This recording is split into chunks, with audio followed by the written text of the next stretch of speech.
There's a lot of information here. I want you guys to feel comfortable like stopping us if you have any questions or input, anything like that. We're going to keep it kind of conversational, but we're going to be covering a lot.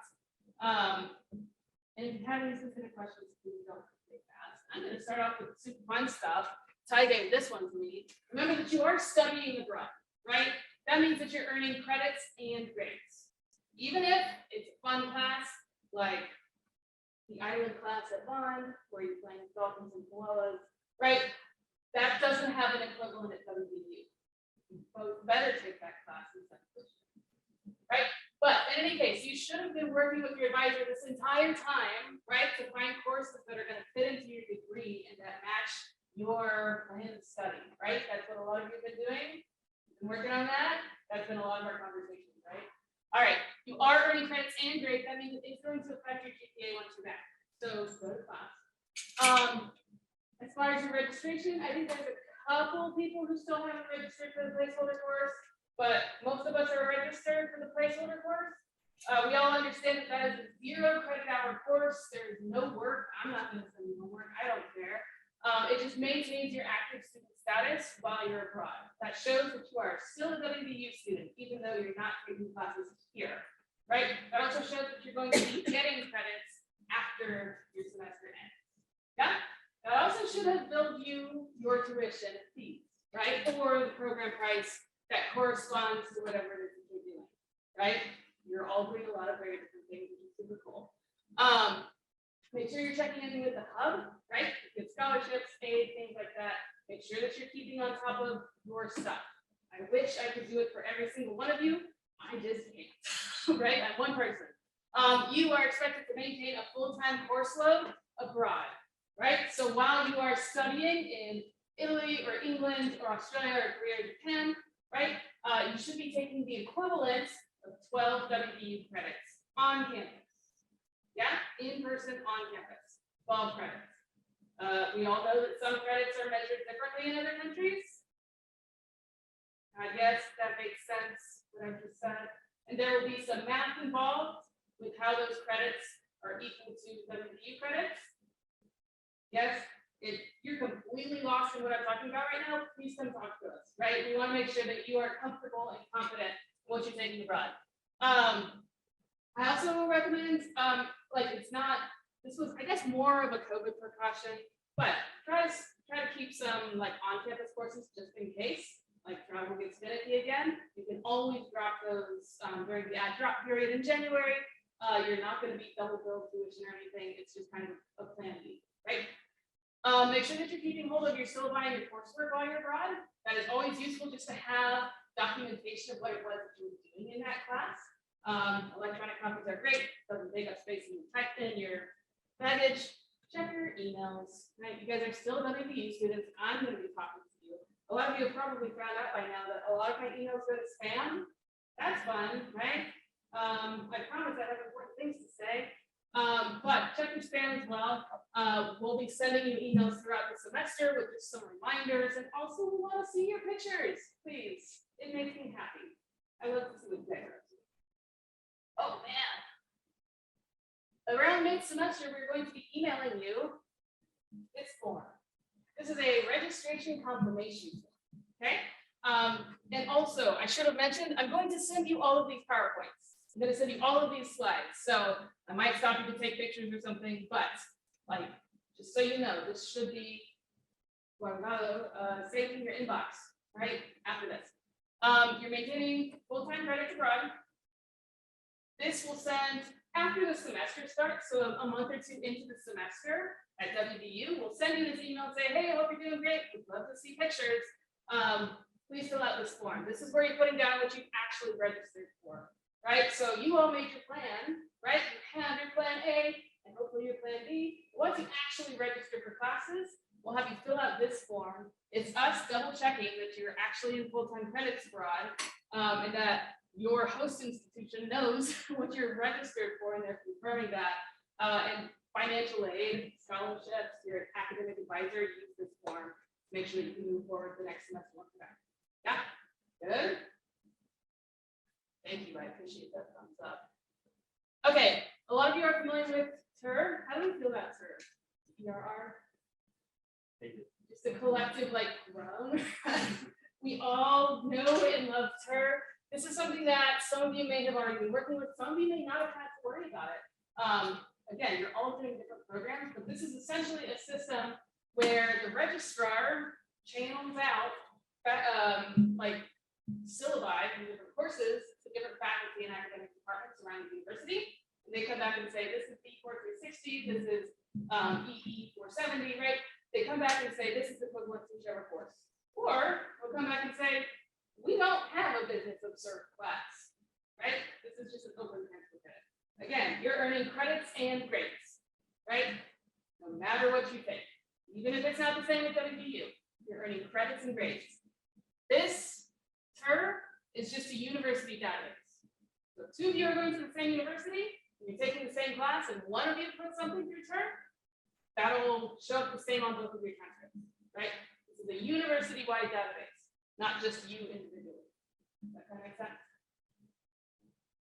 Okay. The second form, which a lot of you probably haven't touched yet, this is the transient credit request form. Okay. This is for you individually. So each of you will need to fill this out with the courses that you're taking abroad. So the course titles and the course codes as they appear at that university, right? I don't care what the equivalent is of WVU, that's not for this form, right? What this is doing is creating a checklist for your department to come back and say, all right, looking at this student's degree progress, they have permission to receive credits and grades for these classes, right? That kind of makes sense. You are going to be giving this form to your academic advisor. I don't need it, right? I can't do anything with it. I do not have any power here. It goes to your academic advisor and they certify it online by uploading it. It goes up through your department, through the chair and the dean, and then back to the registrar saying, yes, this person can take courses and receive credit for these courses. Yeah. If you fill out this form, get it submitted, and then change your course schedule while you're abroad, if you find new courses and there's something that's not on the original transient form, that's fine. Submit a new transient form. Super easy. Yeah? Okay. This is what that form looks like. Good? See it? It is really not that intimidating, I promise.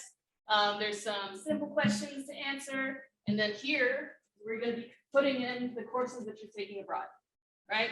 As they appear on that transcript. Question. Is this all what we've done before? No. Okay, so I recommend doing this once you actually register for that. Right? And really the reason for that is if your plans change, you're gonna have to submit a new one anyway.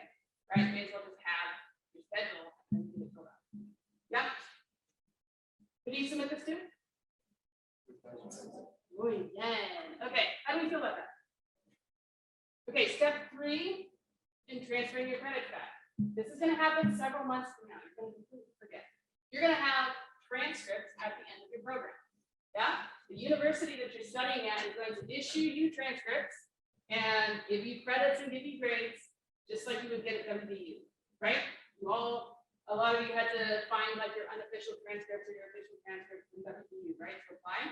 That's what you're getting from these universities. These transcripts should be sent directly from that university. Okay? If you forward me an email, that is not considered official. If you hand me an open envelope and say, I just peeked at it, that's not official. Right? That university needs to mail it directly to the Office of International Admissions, or they can email it. Right? We're cool digital copies. They can email it to us at our favorite email account, right?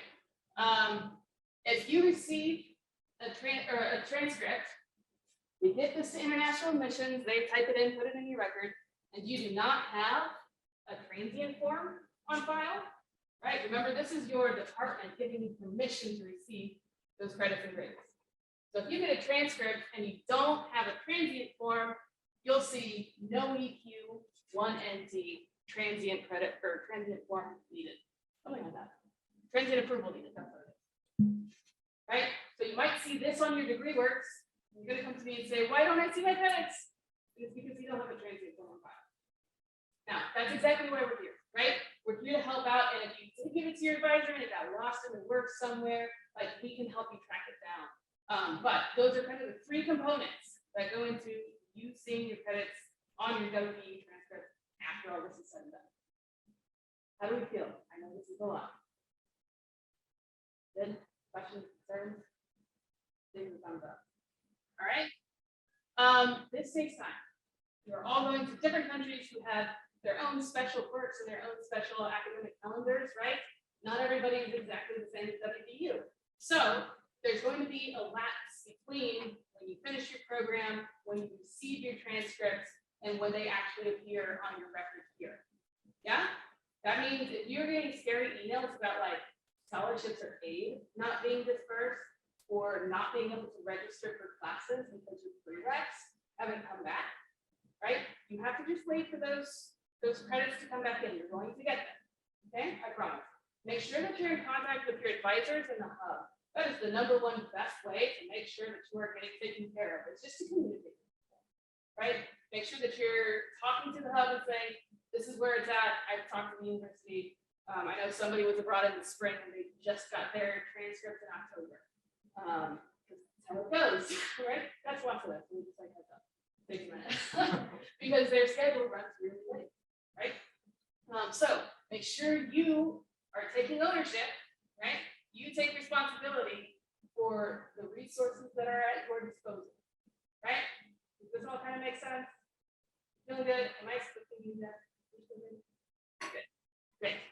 True or false? Classes taken abroad or passed out? Say it loud. False. Okay, I love the confidence. Okay, true or false? I should submit a new transient form if I add a new class. True. Muy bien. I can assume that my program abroad will automatically send WBU my transcript. False. Thank you. WBU accepts digital copies of transcripts.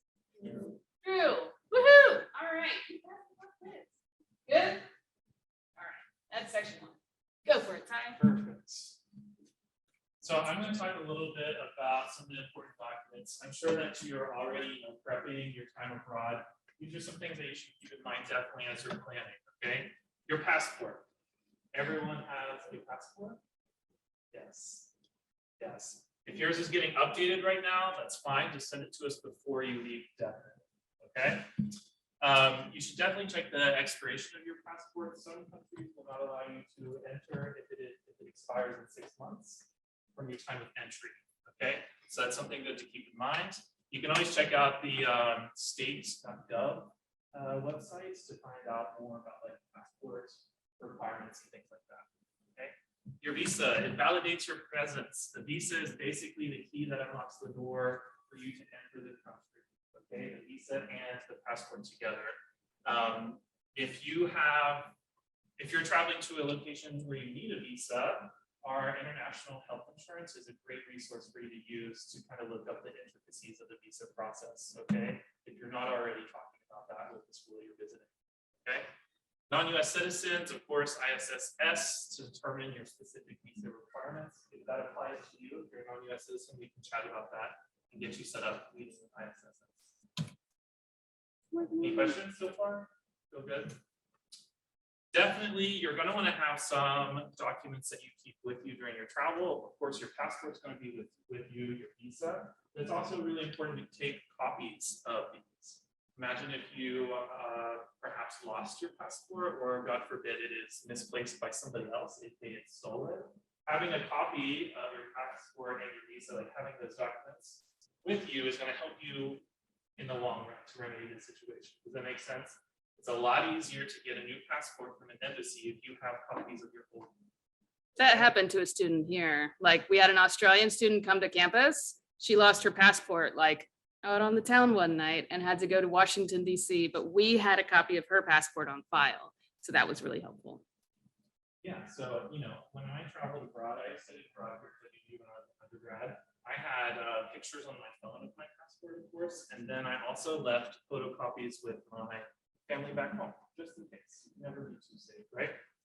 Besides your passport and your visa, if needed, you're definitely going to want to make sure that you're taking your like a log of your vaccines, especially your travel vaccines, and you're going to want to take your COVID vaccine card with you if you have that. Okay, that's something to include. Your debit cards and your credit cards, I have lost my entire wallet when I was abroad once, which meant that I had zero access to any of my money, which is not ideal when you're traveling to West Africa, but I luckily had photocopies at home and on my phone of all of my cards, so I was able to arrange last-minute transportation before I canceled those cards. Okay, so better safe than sorry, I would say, right? Proof of insurance, you're all covered through our international insurance, ISOS. We're going to be giving out information about that. You're just going to want to have that documented or archived in your email, or also, take a screenshot of it when we send you the information. Okay. Another good thing to have is in case of emergency cards. These are basically, you can make them out of note cards, just like emergency numbers written down, put them inside your bag, put them inside your wallet. When you get to your campus in the country that you're going to, it's going to be good to also write down the international office's phone number on that card in case you're traveling and you don't hold them for some reason. Does that make sense? Okay. The airport, you are going to be traveling internationally. You can check in up to 3 hours in advance. Of course, if you have a layover here in the United States before traveling abroad, you can do 2 hours, but again, better safe than sorry. Most international flights you're able to check in advance. If you've traveled before, this kind of speeds up the process a little bit, makes it a little bit more smooth for you when you arrive to the airport. One thing I've found too, sorry to jump in, download any of the apps for your airlines. Like I had Delta and like Air Ryan and whatever else, but like your app will automatically tell you which gate your next flight is at. So like check the screens and everything, but like it's just helpful to see like, okay, this is what's coming up next. This is my flight number. This is where my gate is. Also, if you have the apps, the boarding pass will be electronic. Yes. Unless you want the souvenir, but I do recommend apps. Right. Of course, you're going to want to take, when you travel, do bring a mask with you. You're traveling as representatives of WVU, so ultimately you're going to want to respect the environment that you're in. So if you're traveling on public transport, you should be respectful of those around you, especially in your host country. You should wear a mask when asked to. If you enter a building that has that restriction posted on the door or something, of course, you should definitely be ready to wear the mask when you need to. Packing, you should plan to pack on the lighter side, right? This is for a few reasons. You have to travel with all of your bags solo. So if you're not able to carry your bags by yourself, there's a big sign that you need to take some stuff out, right? You're only going to want to pack essentials too. I was guilty of this when I went to Morocco. I packed a ton of stuff that I really did not need because you can buy several things once you arrive in country. That saves you weight, that saves you room in your suitcase as well. Right? I was about to say, you didn't pack your shampoo, did you? You'd be surprised. I did pack shampoo. You'd be surprised. I was prepared. You're going to want to also look up, what kind of climate you're going to. If you're going to a warmer place, you're not going to have to worry so much about bringing heavier clothing items. It's also going to bog down your suitcase. You're going to want to definitely leave room for souvenirs. I personally, when I went on exchange, I bought an extra suitcase while I was abroad to put souvenirs in the back. So, of course, I had to pay extra for that additional checked luggage, but it was worth it for me. So you can kind of see which strategy works best for you. If you want to leave some room in one bag and not have to worry about purchasing a second one, then you can do that. If you just want to buy a second bag while you're there and take work to come back, totally fine as well. Your carry-on, some good things. Most people have to learn the hard way to your carry-on.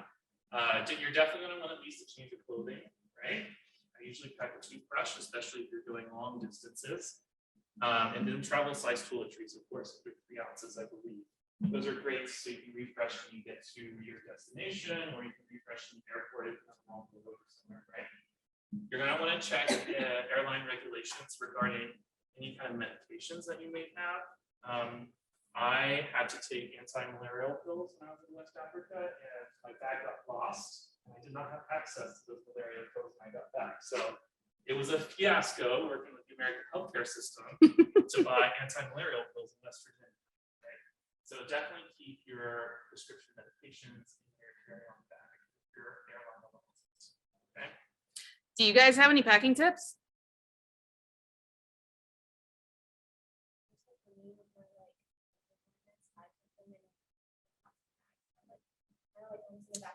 Yeah. Makes it smaller, especially like Mm-hmm. females' bras and everything, Mhm. like the comfort ones. Yeah. Yeah, absolutely. Yeah, vacuum bags. That's something that I used a lot when I lived overseas. Anything else? I have a lot of people tell me about those like cues. Oh, Have you ever used those? I've never used those. Stuff things into your shoes. Wear your heaviest pair of shoes through the airport. I have a faculty leader who says, pack your bag and then take half of it out. When I studied abroad for a semester, I put a duffel at the bottom of my bag so that I had that extra space if I wanted to bring it back. I didn't end up using it. What else? I rolled my clothes when I packed. Yeah. Does anyone do that? What else? How would you guys pack for a see some panicked looks? No crazy patterns? So you can mix and Mhm. match. Nice. Yeah, good call. Anything else? How do you pack for a semester? How did you guys pack for college? How did that go? You took everything. Yep. I'm guilty of this too. I spent a semester in Chile in South America, and I just like a couple days before was like, yeah, I'm just gonna throw everything in a suitcase, and didn't take into account I was going in the fall semester, which was the winter in the Southern Hemisphere, and it was so cold in Chile and South America, and I had to like buy a winter coat there because I didn't do my research. I was like, heck yeah, we're going to the beach in South America, and the Pacific makes things even colder. Anything else? Tips? Tricks? Okay. Money. Let's talk about money. So you all know that you need to notify your bank before you leave, correct? Yeah. You're definitely not going to tell your bank, even if you foresee yourself doing some traveling in your free time while you're abroad. You can even tell your bank, you know, I might be traveling to these countries as well. That's what I do. I use PNC. I don't know if you use PNC or WU. You can do it on the app. Most of the apps you can log travel. I usually just call. So I did it myself once and then I messed it up. So I just usually call. Okay. So you're definitely going to tell your banks that you're going to be traveling. You're going to give them the dates. If you're interested in bringing American cash to get exchanged in your country, that's fine. You're going to want to make sure that you have good crisp bills. They don't have to be brand new, but if they're worn, they definitely will not be accepted as an exchange. Okay. If you want to take local currency with you, you have a few options. There's always a currency exchange in airports usually.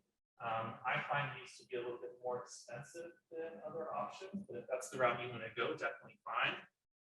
In your city that you're traveling to, there might be an agency that specializes in money exchanges. If that's where you wanted to go, that's also fine. What I will caution you with exchanging money is, besides the conversion rate, you're also going to have to pay a fee to have it converted. Okay, so it's good to keep in mind that you might not only be losing money with the conversion rate, you're also going to be paying to convert the money. Okay. Let's see here. ATMs usually have international withdrawal fees. Check with your bank. PNC refunded my international withdrawal fees. They all got deducted, and at the end of the month were refunded. I still have a student wallet account. I don't know if anyone has that. That might be the same case for you. Definitely check on that. Okay.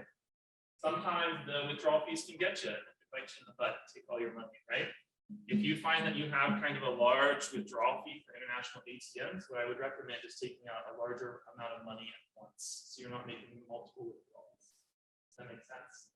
Morocco was a cash country. I didn't use my card anywhere basically, and I took out large amounts at the same time, so I could avoid. Okay. You can pre-order money through your bank as well. Rarely will they have international money just on hand, so you'll want to call ahead and make sure that the money's pre-ordered to do that route. Okay. One note on using ATMs while you're abroad, it's a best practice to always use ATMs that are attached to banks. Why? Because if your ATM card or your debit card is eaten, you can request it back. If it's a standalone ATM machine somewhere, you don't really have anyone to go to ask you your card back, right? So always good practice. Usually ATMs connected to banks are going to have higher security as well. They're going to have cameras around, usually in a more well-lit area as well. Okay. Communication and technology. Have you thought about talking to your family back home at all? Yeah, how are you planning on contacting your family while you're abroad? Have you thought about that? Has your family thought about that? Have they asked you? Yeah. Well, I think that you should spend a little bit of time setting expectations with your loved ones. You know, when you are flying out, you're definitely gonna want to check back in with your family to let them know that you landed. It might not be right away, though, right? And mom and dad might be expecting you as soon as you land. I want to know that you're there. You should let them know that, you know, international travel has delays. There are unexpected things that pop up all the time, and that they'll check in as soon as possible. Okay.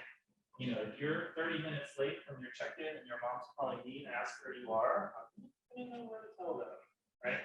So make sure you manage those expectations a little bit before you leave. You're going to want to check with your cell phone provider. Of course, you're going to be out of the country. You're going to want to know what those rates are like. If you have an unlocked phone, then you can buy a SIM card in that country, no problem. You could also just kind of choose to use Wi-Fi the whole time if you wanted to. You could decide in the country if you needed to get a cell phone that would work there. Okay. Power adapter. Do you need a power adapter? I guess the first thing you should know is that a power adapter and a power converter are two separate things. You should be prepared to do that research before you leave to make sure that you have what's going to work for you. Learning from past experiences, as Shelby has mentioned to me this morning, hair dryers tend to blow some fuses abroad. So if you're bringing a hair dryer with you, maybe make sure you have the correct converter and adapter with you as well. Does anyone know the difference? What is an adapter for? It's like to just like plug in like the phone and stuff, and the converter converts the voltage, so you have to find. Exactly. Yeah, the adapter changes the shape of your plug to like, we're used to these like 2 or 3 prong guys, right? It's going to be a different shape in other countries. So do your research. They also make like universal adapter and converters together. And most of the time, like laptops and cell phone chargers are pretty universal. Like those aren't really the problem. It's just kind of like smaller appliance-y type things that are going to have a different voltage associated with them. And yeah, I had a student who blew 2 fuses in Spain. Tried it once and then tried it again. If it doesn't work the first time, it won't work the second time. Good. Some helpful technology. Of course, all of us are on social media at some point in our lives in some way or another. You can obviously check in with your family and friends via Facebook, Instagram, everything like that. But then a few apps that might be good for communication. Has anyone used GroupMe? This is probably if you wanted to make a group with your friends and family and send out like updates to everyone all at once so you're not repeating yourself. You can do that. Maybe you want to use GroupMe to stay in contact with your friends that you make in country. So people that might be living in the dormitory or in the same clubs that you're in while you're abroad. It's a good way to stay in contact with them. I would personally recommend WhatsApp. Does anyone already use WhatsApp? Yeah, I was kind of surprised. My first time going abroad, I had never heard of WhatsApp, and then I went abroad, and that's what everybody used. So I would recommend downloading WhatsApp. It's a really nice way to make phone calls over the internet at home. It's international, of course, and pay for it. It's just a super convenient way to stay connected. Do you have any communication apps that you've used that you're planning on using abroad? And we over in the UK, so we use Viber with them. Oh, Viber. Yeah, it's a great similar to WhatsApp. Yeah. Interesting. So that's what we use. Okay. Yeah, so you'll definitely have your own country-specific popular apps. Yeah. Discord, okay. I haven't gotten into Discord. I hear a lot about it. Do you guys use Discord? Yeah. I visited UC Berkeley in California earlier, and they had classes on Discord. Oh, shoot. I was surprised. Nice. Some other helpful things, maps.me, I think it's maps.me, or maps.me is an app that you can download to use offline. So if you're exploring, you don't have that data plan, you can download the map and use it like that. And then of course, maybe it's good to have some offline entertainment as well. I'm sure you all have music, that's great. Maybe some games to play on the product, something like that. Okay, Yes. go okay. for it. I'm sorry. I just brought that energy. What are 2 documents you should bring with you? Passport. Passport and copies of your passport and your visa, correct. What are 2 options for exchanging money? Pre-ordering money at the bank, yeah. Yeah, going abroad and paying the visa exchange, yeah. That's another way of getting foreign currency. At the airport, yeah. And then how are you going to communicate with your loved ones? I mean, not because I just told you, but how are you actually doing? Like, what's your plan? What are you guys going to do?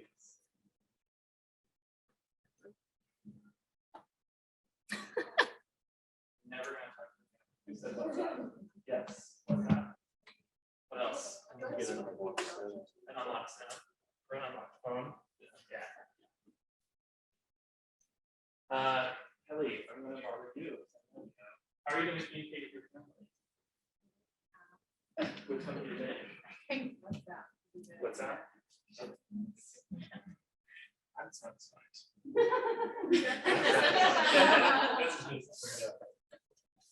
Okay, back to fun stuff, right? This is the COVID-19 travel policy as it stands right now for WVU. The most important thing, like broken down, boiled down to its most essential parts, you are expected to follow the rules wherever you're going. Okay, so whichever university you're studying at, if they have any like masking or testing or quarantining policies, that's something for you to follow. Same with any airline, right? If you're writing Delta Air or something, right, and they request copies of doctor's statement or masks on the airplane, bear that in mind as well, right? You are following the rules wherever you're going. Question. That is the extent of the policy. Yeah. Okay. You all are covered with international travel and health insurance. This is a slide to take a picture of. I'll send it to you and I'll send you a separate email, but it might go to your spam because I don't know. ISOS, International SOS, is your emergency services provider. You do not have to do anything to enroll. Okay? You have access to this coverage whenever you want, starting now, right? All that you need is that membership ID number, right? That is the key information right there. And that is their US phone number. They have a really helpful website. You can use that membership ID number to log in. It's called, it'll say like subscriber login. All you need is that membership number. You do not need to enroll. You don't need to sign up. You don't need to pay, right? You're already paying. They do have a lot of useful information on like health and safety abroad, including like specific COVID travel tips, just so that you know what to expect as you're traveling, right? If you have any kind of like health concerns, or if you have prescriptions and you want to know how to get prescriptions for 3 or 4 months, or if you have like mental health services that you want to make sure you have access to abroad, go ahead and open a case with them now, right? Get on their radar and say, hey, I'm planning on going to Korea for however long. What do I need to have in mind as I'm traveling with these concerns? Yeah, never hurts. You have coverage anywhere outside of the US. So if you get a long layover or miss a flight in Hawaii, ISOS cannot help you there. Yeah, you're still in the US.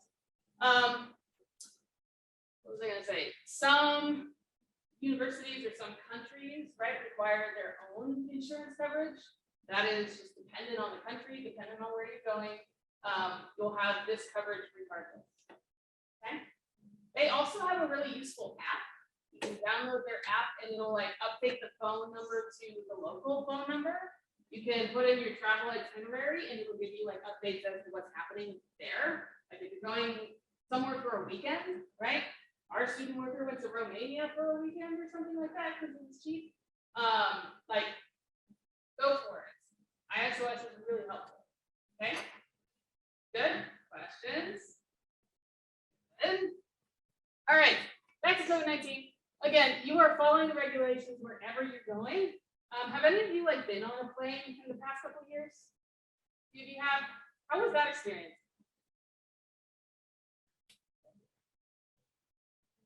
I work internationally, so we have to test.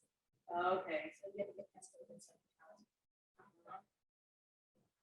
Yeah, and it's like time too, right? Well, Right after, like, they drop the mask mandates on the plane. mhm. I don't know how it is now, but like there's definitely still a lot of people wearing their masks. And even if you wear two, but a lot of people are still wearing them while you're on. Oh yeah. Which is really nice. Yeah. I just have a thing about airplane air now. Like, I know that it's sanitized and there's like a cycling system. That's the extent of my STEM knowledge. But yeah, as you're traveling, there are several stages, right, where you might just want to take your precautions. And again, as I said, you are taking precautions out of your own health and safety, right? But also as a courtesy and a sign of respect to the travelers around you, right? You are coming across a lot of people in major travel like hubs. Be respectful of the people that you're going to be around. And airports or airlines and ports of entry regulations, right? See if there's any kind of requirements wherever you're going there. If there are local guidelines, like for specific countries, there might be changes in business hours, or masking policies. I know when I was in Spain this summer, we immediately hopped in a taxi, and like the taxi drivers all required masks, and one of my students didn't have one, and he was like, "Well, then just don't talk." So that's something that is widely, enforced. And then whoever's hosting you too, right?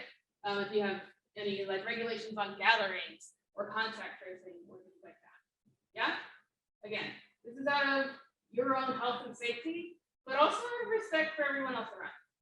Yeah, we're respectful people. Okay.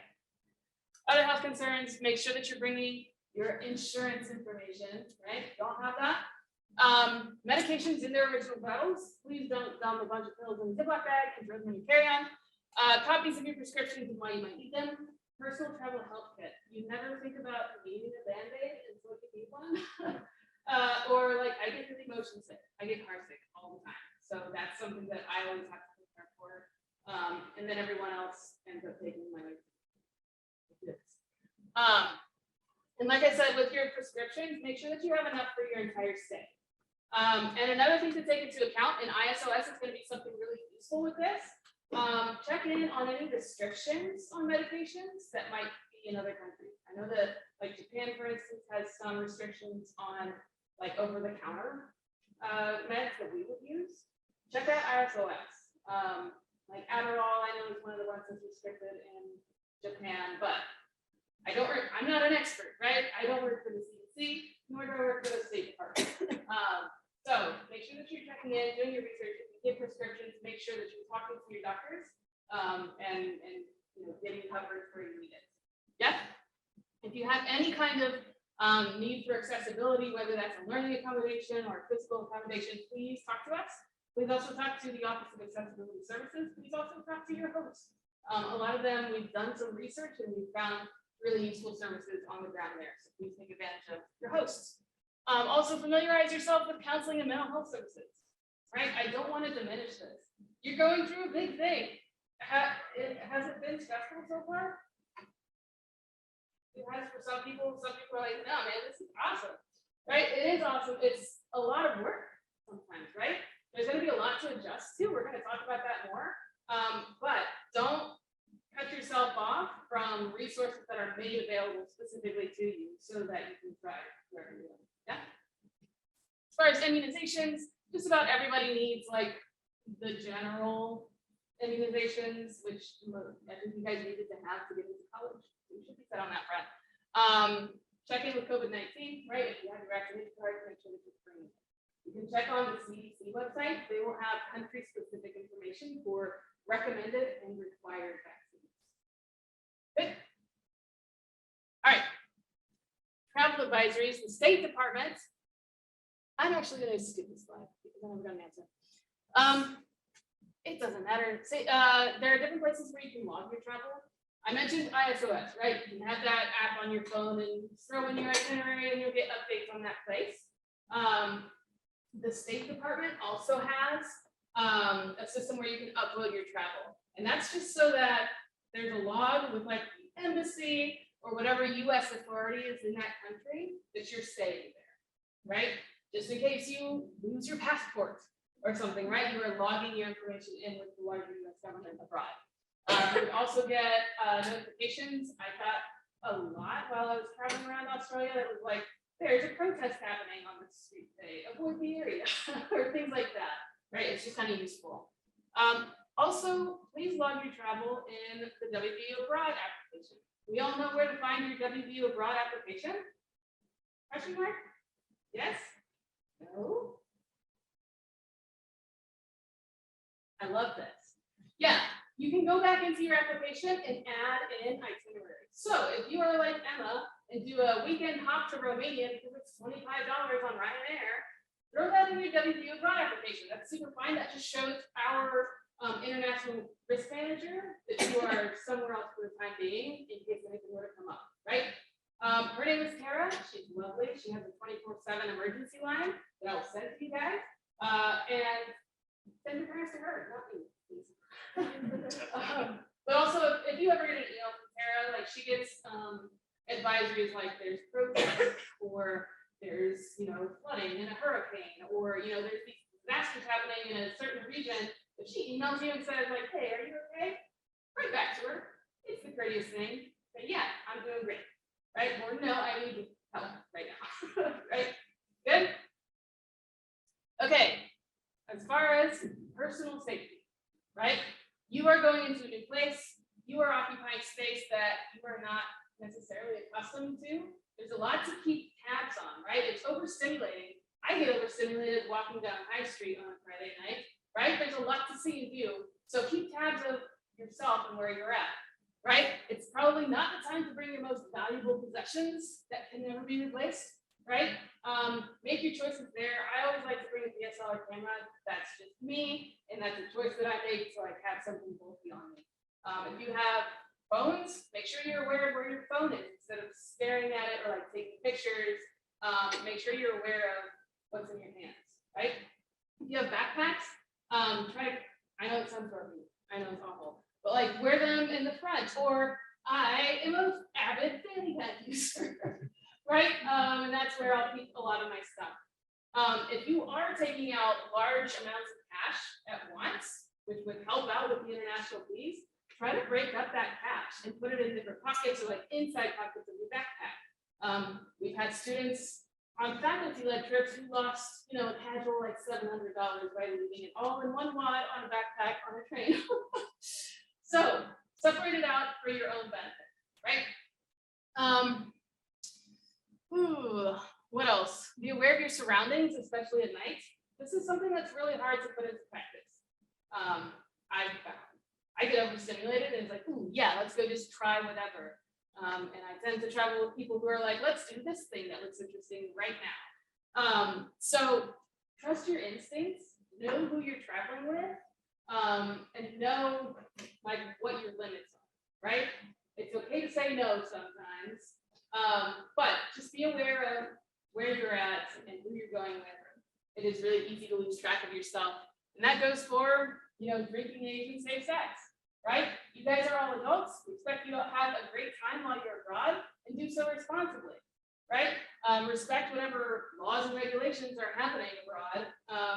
And if you need help, again, we have an emergency assistance provider. We are here for a reason. But take care of yourself. Yeah, I mentioned this story. No, and I have like go out of your way to take those precautions that you would take normally in the States, right? So if you're like, I would usually use condoms, but I don't know how to get those in Spain, ask somebody, right? That's a tough thing. It's a hard and vulnerable thing to do, but ask for help. Right? Don't bypass those safety things that you're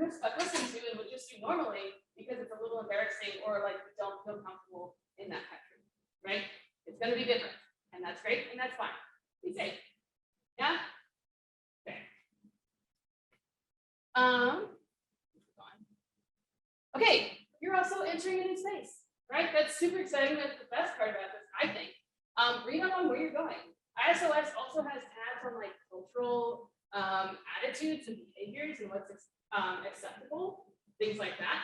I know from my experience in Latin America, it's really offensive to like point directly at a person, and people would tend to point with their lips instead, right? So indicate somebody with their mouth to be more subtle. Other countries are way more direct and frank about other things, right? So kind of just do your research on what is acceptable, and kind of what to expect, right? You're gonna transgress, you're gonna make mistakes, that's the fun of it. But at least know, sort of what you're getting into. Be careful with protests and rallies. There's a lot going on in the world right now. Really, we just want you to be safe. Be aware, be considerate, right? Read up on those like issues. That's something that I care about. I was in Spain this summer and got not caught up in, but like kind of followed this protest against bullfights. Like bullfighting, that's a big issue, like larger issue in Spain that's being protested. And it was interesting just to kind of watch and realize like, oh, there's a major holiday happening right now. And, oh, these are kind of the different sides. This is what's going on, historically and what it celebrates and like the issues with that, right? It's kind of Thanksgiving. But, right, do your research. Hard not to get caught up in the moment, right? It's exciting. Be respectful of different cultural, political, and religious views. Be open. Just listen to people. Like that's my favorite thing to do is just to listen to people. Also know that they're going to ask you questions. Maybe it's going to be respectful, maybe it's not. I know that we've had a faculty who spent a good deal of time in England. Somebody heard her accent, walked up and was like, "Oh, you're American. Do you own a gun?" When I was in Australia, I was visiting like another university professor or professional. We sat down and had coffee. It's like the first time I've ever met this woman. She's like, "All right, I've been listening to podcasts. How do you feel about Trump?" So people will probably ask you questions about what's going on. And you are probably going to ask them questions about what's going on wherever you're at, right? If you land in England and say, "Hey, how do you feel about Brexit?" Right? That's going to be a topic. Be sensitive of where you're going. But ask those questions, have those conversations. That's really important. That's why you're there. Also be aware that you're representative. We will forever be known as the students who go to Spain and blow out all the pieces. WVU has a reputation, right? We're representatives. You guys are going to universities and going through affiliates and going through programs that WVU has established for a reason. And we work with them for a reason. And we want to continue that good partnership. Right? Representing us, you're also representing yourself. Okay. Whew. Good. Quick review. Where can you find information about local COVID-19 guidelines and regulations?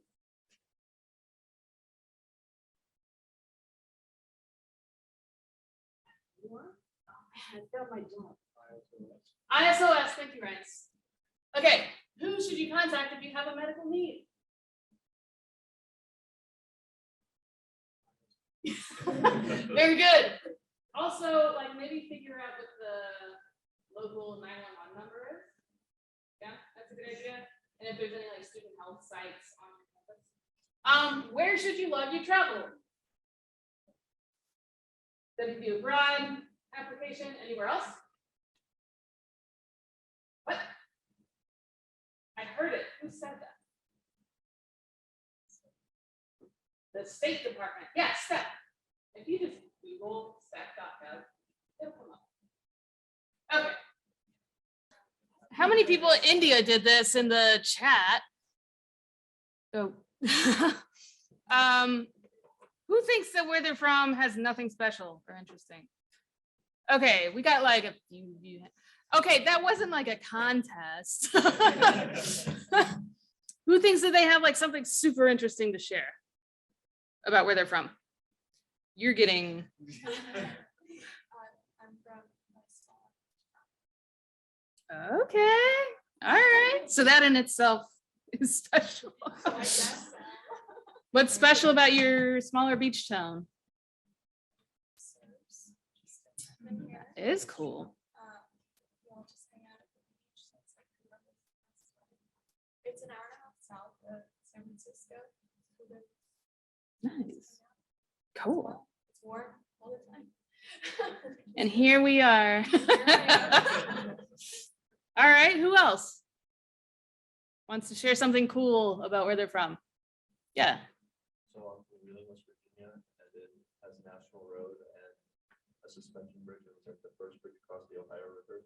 And it was like the main road west for. Oh, So that's a big part of it. yeah, I've passed that. I've driven on it. Who else?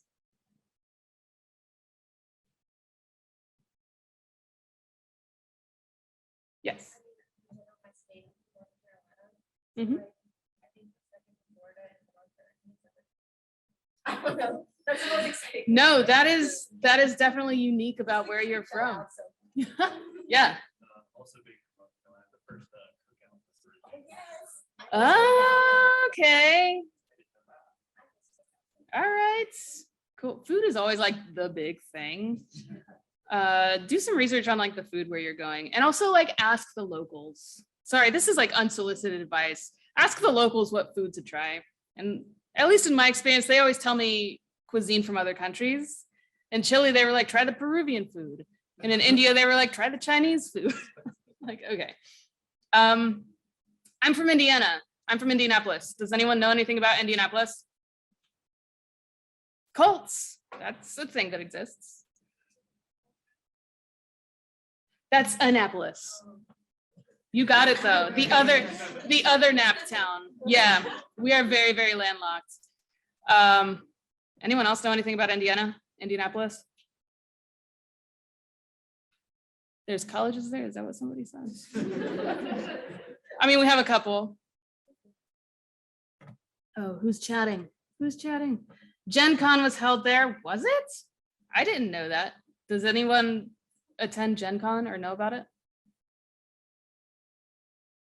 Cool. We have had some cool stuff. Indianapolis is home to the world's largest children's museum as well. And also the Indy 500 that nobody cares about. That's not true. People care about it. Yeah. Anyone else want to share something special about where you're from? Yeah. Yeah, Detroit sport team.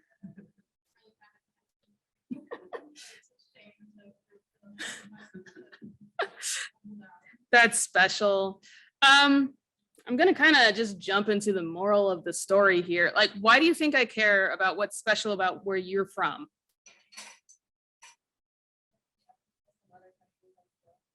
Mm-hmm.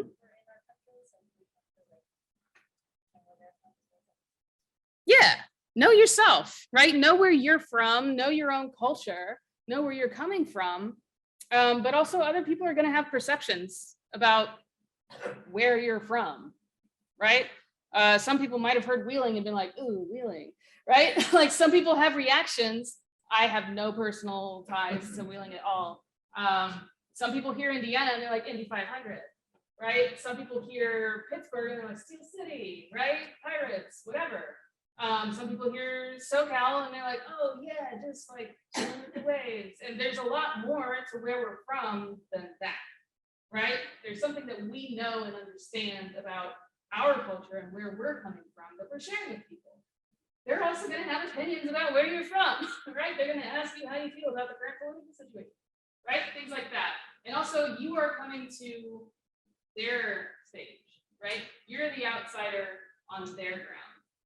Right, so they have thoughts about what's special and important about where they are and where they're from. So you might come in and have impressions of what's important, and it could be just something completely different than what they have in mind. Like ask people, compare notes, and they'll probably value your perspective as well. Like, oh, I never thought of that as cool, right? So there's insiders and there's outsiders. You're all intersecting. That's where I'm going with that. Okay, you can see.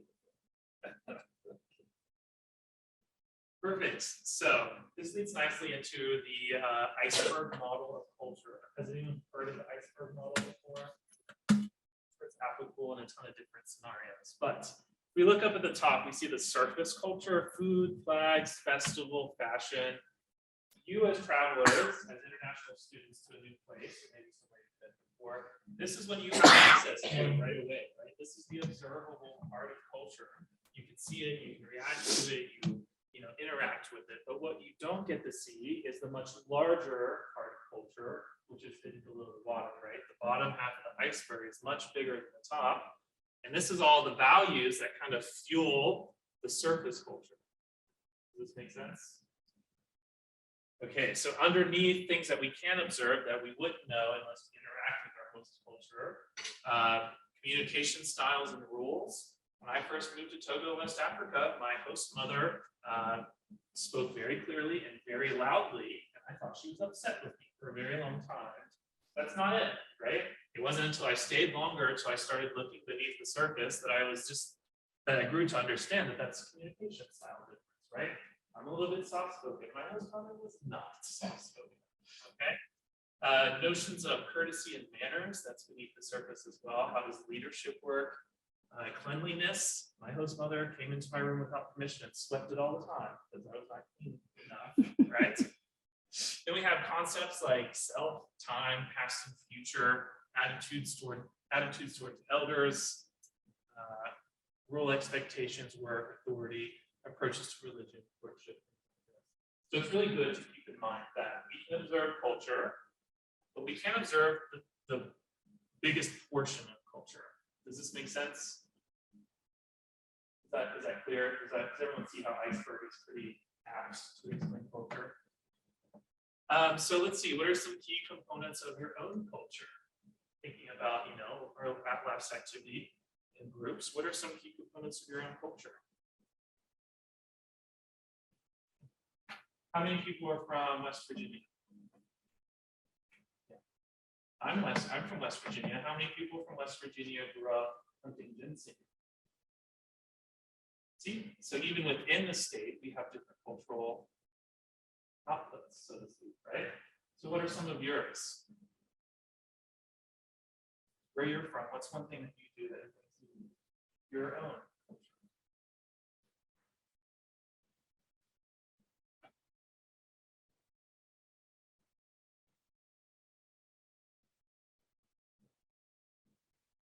I'm from the Midwest. Please.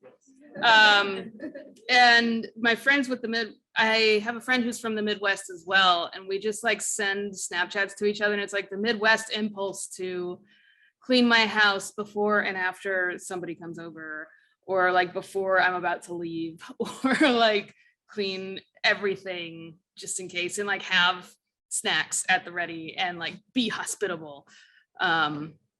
Like the Midwest impulse to like scoot out of the way, right? And make sure that other people have the space that they need.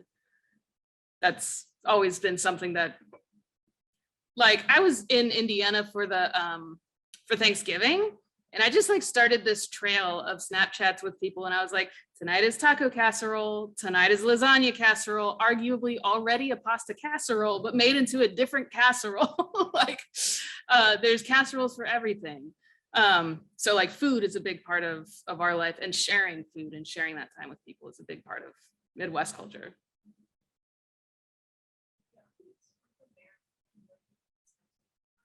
Yes, you are. Yes, you are. Mm-hmm. Yes. Yes, you do. I really thought you were going to Old Bay. I know. Yeah, I don't know. I think Old Bay, like a lot of people there like it, but I think some people in Virginia who also like Okay. See, outsider, my perspective, inside perspective. Case This in is how it point. works, right? Something to keep in mind as you're preparing for your departure. What are some ways you expect your host country to differ from the US, right? There are going to be some big differences, and there are going to be some smaller differences that probably might surprise you a little bit, right? You know, keeping in mind that, you know, we're observing the surface culture, but there's a whole deep culture below that we don't get to observe. Okay. And then, you know, if something does happen, you can kind of think to yourself, okay, well, what are those expectations based on? You know, what are they expecting from me in terms of cultural difference. Let me ask you this. So, yep, there it is. Sorry. What can happen if you react to surface culture, but you don't understand the deep culture? Stereotyping, yes, definitely. I could say this maybe a larger umbrella than stereotyping. Definitely.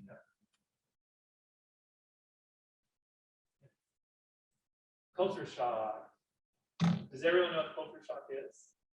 Let's, by a show of hands, who has experienced culture shock? Okay, interesting. Any good stories? Yeah, please. I lived overseas one time, and when we got there, my dad had already been there for a couple of months. Tell the story, so I figured like I knew it. Well, we got there, and it was a Muslim country, so they have prayer. And I remember we moved into our house, and there was a mosque across the street. There was like a mosque. The entire, like, it was a very overwhelming, just like sound, and it was very. There was one at like 5 a.m. You know, they have a 5 times.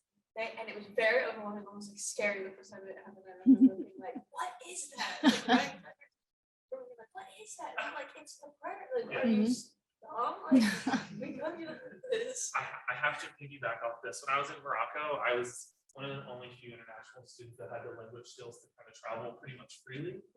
So one of our friends,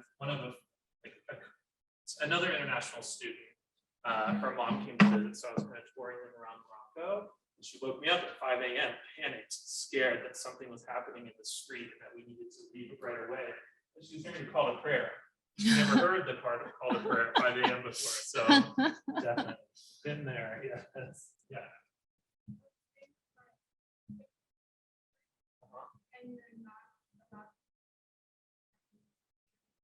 Okay.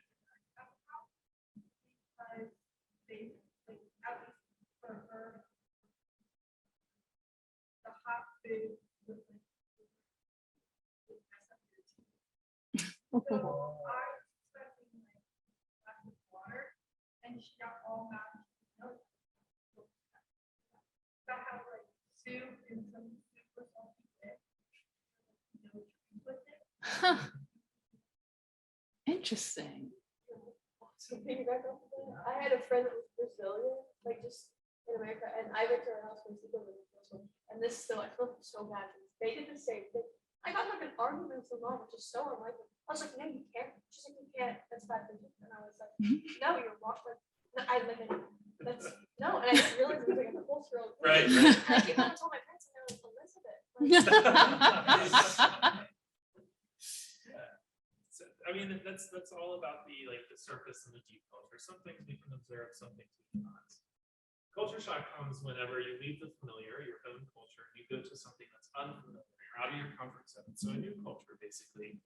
And culture shock can manifest in a few different ways. It can be both physical, physiological reactions to culture shock, which we'll see, and it can also be emotional, right? Culture shock is, I would say, the majority of the time, not very pleasant. It's usually a discomfort, right? It's not something that you're used to, or else you wouldn't be shocked by it.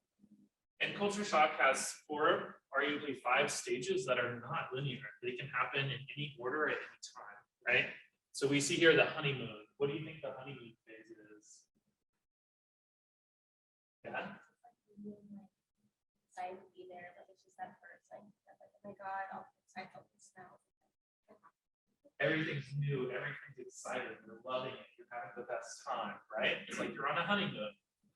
Frustration, little things happen and you become a little bit frustrated, right? And frustration can build into bigger frustration, which is not something that we would like. Acceptance, when you can just accept that this is what's happening, this is where I am. And then adaptation, you kind of change, you know, not always permanently, but you kind of adjust. You adapt to your environment you're in so that you're comfortable. That culture shock is no longer affecting you mentally and physically, right? Anything to add? Yeah. I mean, some of you might be in the honeymoon phase the entire time, and that's perfectly fine. Some of you might be in the frustration phase for a long time. That is also fine, right? Like you're studying abroad, that doesn't obligate you to be having like a constant high for 4 months, right? Studying abroad is learning how to live your life in a new scene, right? Doing your best in this new place. I know like frustration for our group in Spain over the summer, people don't walk on any particular side of the sidewalk. And so it got to a point like after 2 or 3 weeks where it's like, oh my gosh, I'm running into every single person on the sidewalk and they're not moving. And I was like, I don't know how to get there. And it was just this constant thing, like nobody actually walked on any particular side of the sidewalk. And so like, that's a frustration, or like going to the grocery store. And it's like, man, I just like need this one thing and I can never find it. And I'm like lost in this grocery store because they don't have the same things that I'm used to. As far as like acceptance, right? Seeing like, yeah, things are different. I can accept that. They're going to do their thing. Latinos are always going to be 2 hours late to everything. I can accept that. That's fine. Adaptation is actually starting to get late yourself, right? I never started being gestural until I started speaking Spanish. Like that's something that I've adapted to. That's something that I've learned and taken and grown. Times when I've gone to like India or Australia and I come back where they drive on the other side of the road, I have to get used to walking back on the right side of the sidewalk whenever I come back, right? There's an adjustment period. You've adapted. And then of course there's reverse culture shock, which we can talk about whatever you want. Does anyone know what reverse culture shock is?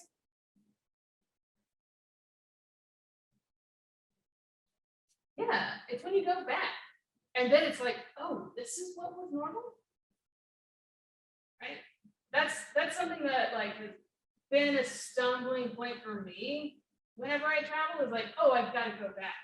And like, I've been living this other life in this other scene, and now I have to like go back to whatever was normal, right? And just kind of like slide back in. That's tough. Reverse culture shock sometimes hits people a lot harder than the actual thing. But all I have to say, it's not uncommon to land and then like panic that you've made the worst decision of your life. That's what I did when I landed in Chile. I lived in a tiny apartment with an older couple and went to take a shower after like a 15-hour flight, and it was just freezing cold. And I'm like, I guess I have to get used to not showering for the entire semester. Like there was no heat. And then my host mom was like, "Ay, chica, no encendiste el calefón." Like you didn't turn on the water heater. Like you had to light a match and turn on the water heater. And I was like, I didn't know that. But I was just like sitting there like accepting my fate. Like, okay, it's 4 months of not showering. I'm not gonna shower.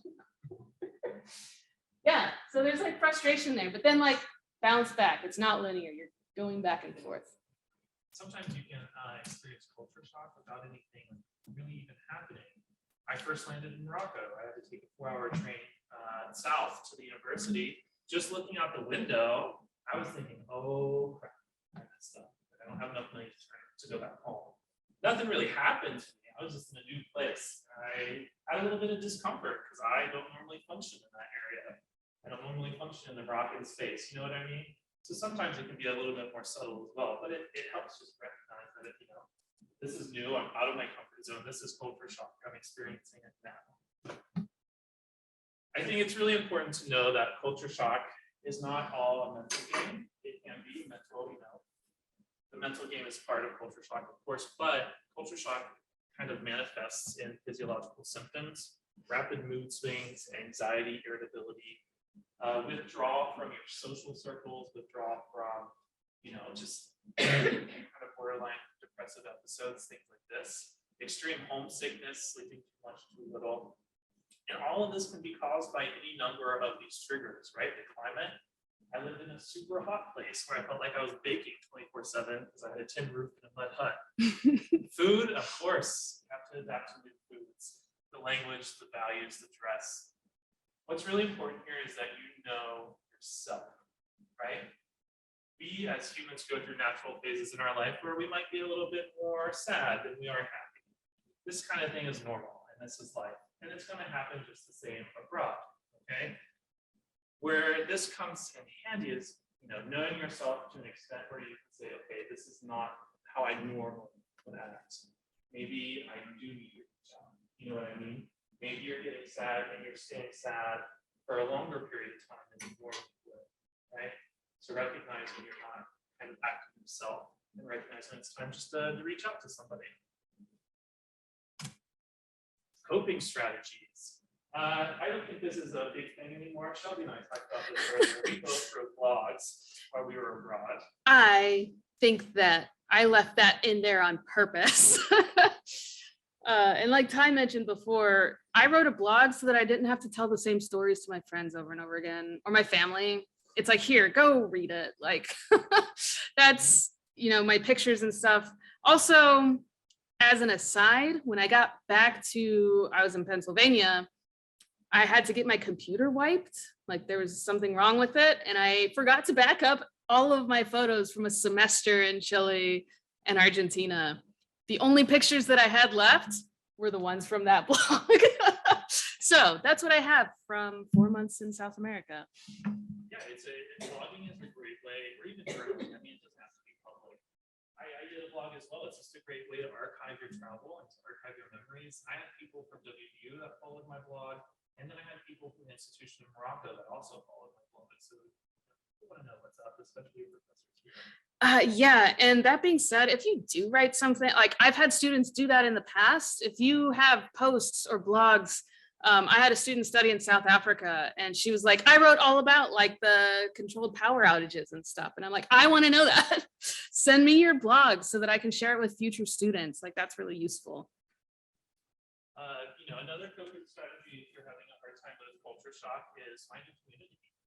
You are blessed in some ways because you're entering a community already at the university, right? So you're going to have the opportunity to love with that university. If you're living in a dormitory, you're going to have friends, in the same hall as you. Finding the little niche communities that you can be a part of is going to be kind of essential for your time abroad.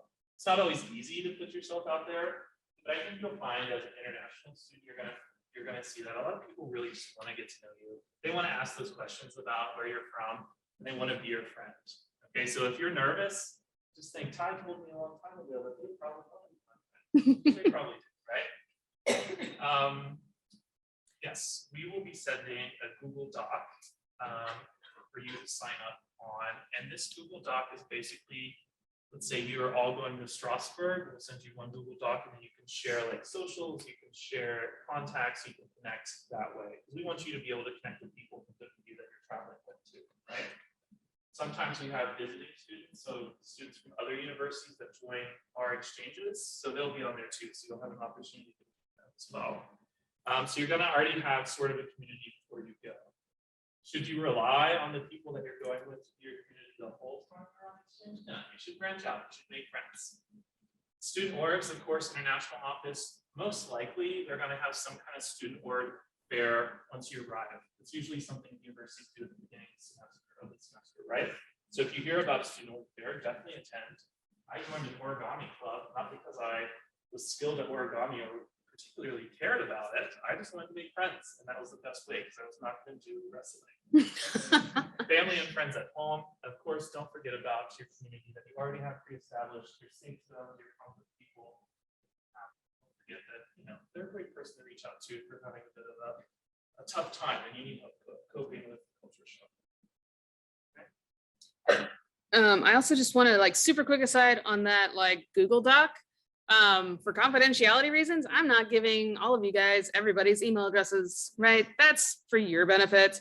The Google Doc is for you guys to do what you want with. You can disclose what you want. You don't have to disclose what you don't want, but that is for you guys to take initiative. I can't make friends for you. I wish I could. I'm sorry. But nobody can make friends for you. That's a space for you guys to use and put to use. That's all. The last thing, if you're having a little bit of trouble coping, I'm going to say is explore. I will let you, I did the Peace Corps. The Peace Corps is a much longer commitment than your exchange. And they told us that if we're having a very rough time, the number one thing we can do is leave our house, your dormitory, and go out and explore. Now, there were definitely times where I did not want to go out. I did not want to deal with the new area. I didn't want to deal with the comfort or the culture shock that was bothering me. But I forced myself to go out and I had a great time. I found that for me, exploring, especially when I didn't want to, was absolutely what I needed to do. Okay, it's really what helped me get through that time. So you're going to find your own coping strategies. These are just good ones to keep in mind, right? Do you have any coping strategies that you would share? Cool. That's good. Becoming intercultural. Just because you're spending some time abroad does not make you somebody who's intercultural, right? So to get the most out of this experience, we just kind of want to talk about how you can do that, right? So intercultural people are empathetic, they're adaptable, critical thinkers, and curious. One of the, I've lived abroad. Shelby and I have both been abroad for quite a long time. And the people that we see that are most successful usually are the people that recognize that cultural differences do not infer any kind of superiority or inferiority, right? Just because something is different doesn't mean that it's worse or that it's better than what we have. Compare the differences from your home culture. What's the root value fueling the behavior? So what's the deep culture? Do you have any friends that you can ask about the deep culture? Why is this happening? Right? Learn how to navigate new spaces and values by asking questions respectfully. Trial and error is definitely allowed. Trial and error is allowed. People are going to ask you questions, as we said, about America, about where you're from, etc. They might not always be the most well-poised questions, right? They just don't know. Yeah. You can allow yourself that space to do trial and error as well. Okay? Communicate respectfully and always allow for misinterpretation. Okay, there will always be misinterpretations no matter where you go, no matter what language you're in. This will always happen. It's good just to keep in mind that if you really want to become intercultural and you want to have that toolbox of skills, it's good to not react to something without thinking about what it means first. Does this make sense to everybody? I think there's one experience that I just keep going back to. Like every time I think back on it, it's like, oh yeah, even more. Like that was really formative. I spent 6 weeks in Calcutta, India, with Salvadorians teaching Spanish in India. But one of the students there was this like older guy who was really interested in literature in particular. And so he was like speaking this really broken Spanish with me, and he was like, "Oh, you're from the United States. I heard the worst thing recently." And I was like, "Oh, good. Another one?" And he said, "Yeah, I heard that Americans will abandon their families when they're 18 and leave the house." I was like, "Oh, okay, that's not as bad as I was expecting." He's like, "Yeah, no, that children just leave their parents all alone and like don't take care of them." I was like, "Oh, okay, so there's just a difference in values there, right?" That was like kind of an attack, like the way he came at it. But right, it's like, oh, okay, there's just a difference in our values that we can talk about here, right? Like in the United States, we care a whole lot about independence. If we didn't abandon our parents by the time we were 18, they would kick us out, right? In a lot of cases, that's not everybody, right? Again, there's those nuances with everybody's culture, but those are differences to navigate. Instead of saying like, "Oh man, you guys just like have no sense of independence. Your kids don't know how to like take care of themselves," like that's not the right response, right? And his response to us was, "Wow, you just abandoned your family. You hate each other," right? There's not a better or worse in that situation. It's okay, what's the deep culture here? What are the values that control our family dynamics? Yeah. We talked about it. I don't know how much he took away. He really just wanted to learn how to translate communist literature out of Spanish, like Nicaraguan literature. Okay, once you're back, make sure that you're keeping an eye on our emails, right? We do have things to talk to you about. I know that you're going to be sick and tired of listening to us. You probably already are, but we want to hear from you. We want to hear how things are going, and we do have like important things to do Remember the transient credit process? That was 5 years ago that we talked about that, but there is a process to get your credits transferred back, right, from your host university. Don't forget about that. Just a quick pitch. Are any of you guys doing the Global Mountaineer Certificate? None of you? Oh, you will be after this. Okay, this is a certificate program that the Office of Global Affairs offers. There's like a little bit of coursework. There are 2 1-credit classes that you take. One is Intro to Global Competency. I teach that class, and if you hate listening to me, there's also an online section. There's also like a 400 level kind of capstone sort of summative thing. There's a language component, 6 credits, and then there's a core component, which is just anything globally taught. You can submit whatever you have, and usually they're approved. It's pretty fluffy. And then you have to study abroad. So you guys are already doing the big part of it. There's a little bit of additional stuff to do and throw in there. Really easy to add to your degree if you want to throw in that certificate.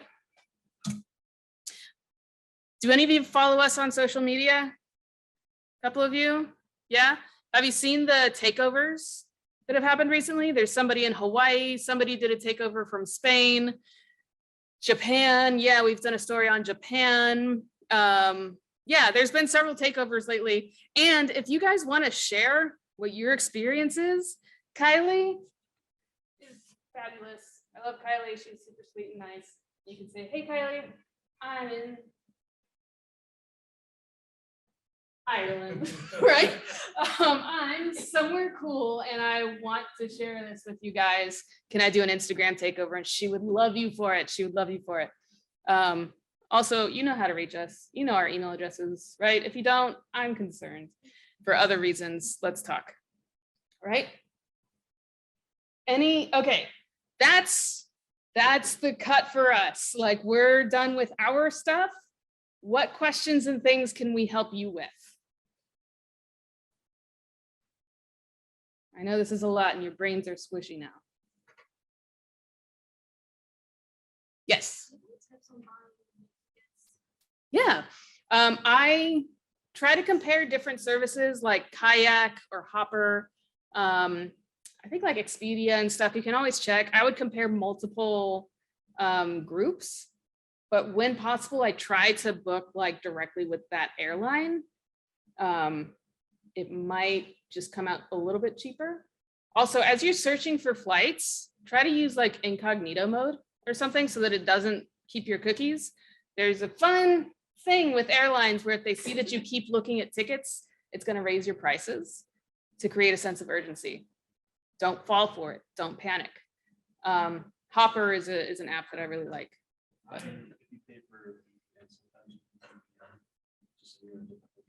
oh yeah. And also they have ticket windows, so there's some tickets on the timers. I forget the exact thing, but at a certain time before your flight, there's like a window where it's cheaper. So, yeah. And I don't know at what point I got to this age, but since I was traveling with the university over the summer and I like went several places, I used a travel agent that like our office uses for groups. And it was just so much easier. I'm like, hey, Gary, like, here's kind of my thought. And like, he'll find you the cheapest route and like some different options. And I told him like, actually, no, I'd like to have a longer layover somewhere because I don't like running. Like he worked with me. That was really nice. Definitely as well as asking parents if you're like members of any of those airlines, you might have points that they- or you might Yes. get- that's Mhm. what I did when I was a member of Delta there. Oh yeah, absolutely. Follow your points. I think that Google Flights is highly recommended. I use Google Flights almost every single time I travel. Yep. Anything else? Any other tips or tricks? Yeah. Would you recommend the looking up different like rail services that are relatively cheaper? There's like a global pass for like non-European citizens. The port of entry. So what? I think it's only useful if you're going to be traveling international a lot. It's just for this, I would say no. So it's like if you're planning on going like 4 or 5 week employer abroad, would you say that's not to be worth it? If you want to continue traveling in future international Professionally, I think so, because I think it's good for up to 5 years. You know what I mean? I would weigh the cost of it. I did so. You can pay to get TSA pre-check, which only works in the United States. And then the next level above TSA pre-check is global entry. I don't know what the cost is for that, but that's what works international, so you don't have to wait in the lines for security. The TSA people. My friends. Yeah. Does that make sense? Yeah. So if it's good for 5 years, it's like $85 definitely, but it's ultimately.